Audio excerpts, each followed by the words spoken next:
Hello दोस्तों, आप मेरे नारियल आर्ट को देख सकते हैं कि कितना अमेजिंग लग रहा है। और आप सभी को नारियल आर्ट बनाना है तो वीडियो के अंत तक बने रहें। आप सभी से एक रिक्वेस्ट करना चाहूँगा कि चैनल पर नए हो तो सब्सक्राइब और बेल आइकन ज़रूर प्रेस करें। आप सभी पहले एक नारियल ले लेना है और एक चाकू और एक बड़ा चाकू, इन सभी की मदद से हम आर्ट बनाएंगे। मैंने वीडियो थोड़ी छोटी बनाई है ताकि आप बोर ना हो। और पहले गणेश जी की आकृति नारियल पर बना लेनी है।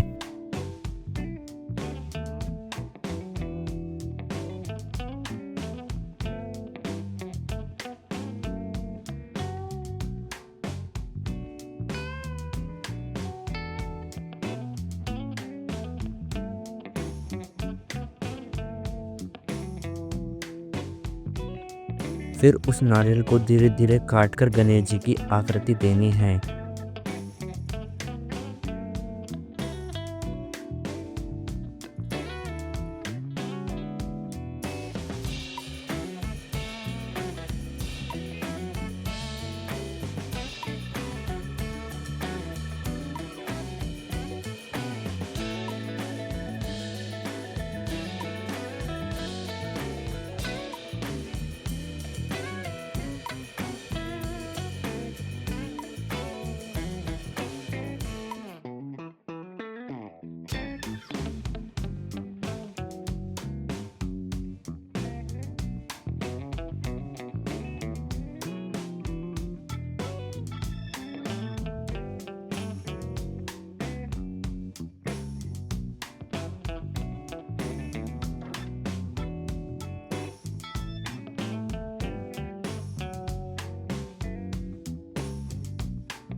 यह सब करते करते हमने नारियल के गणेश जी तैयार कर लिए हैं। आप सभी देख सकते हैं। और वीडियो अच्छा लगा हो तो चैनल को सब्सक्राइब और बेल आइकन ज़रूर प्रेस करें।